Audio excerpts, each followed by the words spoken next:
मुख्यमंत्री शिवराज सिंह चौहान मंडला पहुंचे। सबसे पहले मां नर्मदा जी के दर्शन और पूजन कर नगर के प्रसिद्ध प्राचीन राजेश्वरी माता मंदिर पहुंचे, जहां उन्होंने विधि विधान के साथ माता जी की पूजा अर्चना और दर्शन कर प्रदेशवासियों के लिए सुख समृद्धि शांति उन्नति की कामना की। पूजन के पश्चात कहा कि माता राजेश्वरी के दर्शन करने का उन्हें नवरात्रि का अवसर सौभाग्य मिला। मां नर्मदा के तट पर स्थित जन आस्था का केंद्र राजेश्वरी माता हमेशा भक्तों की मनोकामना पूर्ण करती है, दुख हरती है और सुख समृद्धि प्रदान करती है। माता राजेश्वरी की कृपा दृष्टि सदैव देश और प्रदेशवासियों पर बनी रहे। सबका कुशल मंगल मैया सदैव करें। मुख्यमंत्री शिवराज सिंह चौहान ने मंडला नगर भाजपा के नर्मदा जी शक्ति केंद्र के सम्मेलन में पहुंचकर कार्यकर्ताओं को संबोधित किया। मुख्यमंत्री ने कहा कि भारतीय जनता पार्टी की प्रदेश की सरकार ने जनता से किए वादों को पूरा करने का काम किया है।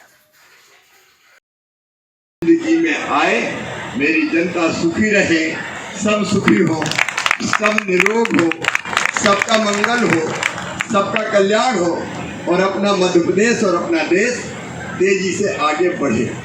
लेकिन हम सब कार्यकर्ता भाई बहन जानते हैं कि अपना मध्य प्रदेश भी आगे बढ़ेगा तो भारतीय जनता पार्टी की सरकार बनने के बाद ही बढ़ेगा।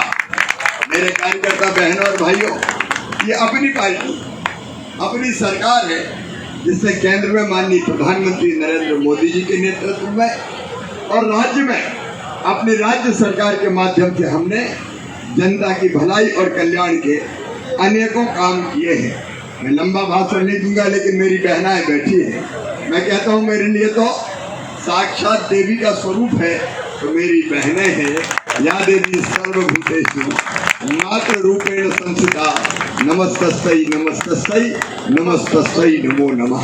लेकिन जो काम भारतीय जनता पार्टी की सरकार ने समाज के हर वर्ग के में नहीं होगा, चुनाव भोपाल में नहीं होगा, चुनाव अगर होगा तो शक्ति केंद्र पे होगा, और चुनाव अगर होगा तो असली चुनाव बूथ पर होता है, बूथ पर। हम जितने बड़े नेता हैं ये ऊपर कुछ भी कहते रहें, लेकिन चुनाव अगर कोई जिताता है तो नेता नहीं तो अपना उम्मीदवार है ही।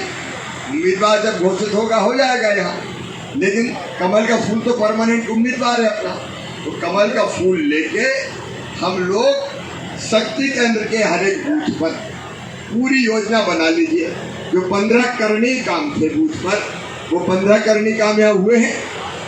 15 काम याद है क्या सबको?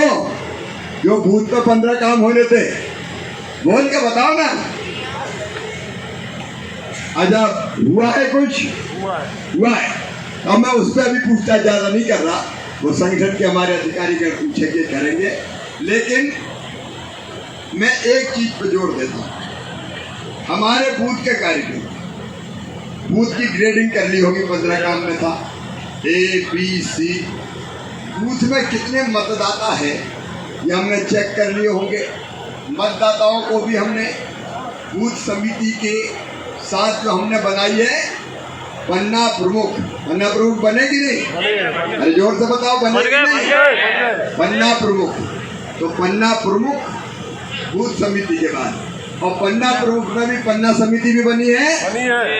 अब एक एक कार्यकर्ता के जिम्मे 6-6, 7-7 मतदाता केवल आते हैं।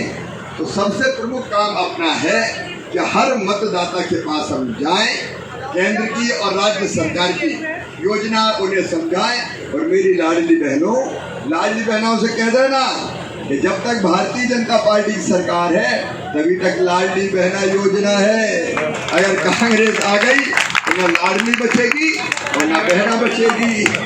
सबसे पहले वो अपनी योजना ही बंद करेंगे। अभी तो वो परेशान है और वो कह रहे हैं कि शिवराज कहता है हम चुपके से पैसा डाल देंगे। अरे चुपके पे गाय को डंके की चोट डालेंगे हम तो, और 1200 से 50 से बढ़ा के सीधे 3000 तक करेंगे। लेकिन इन सब चीजों को हमको एक एक योजना को लेके जनता के बीच जाना पड़ेगा। मंडला से प्रदीप दुबे की रिपोर्ट।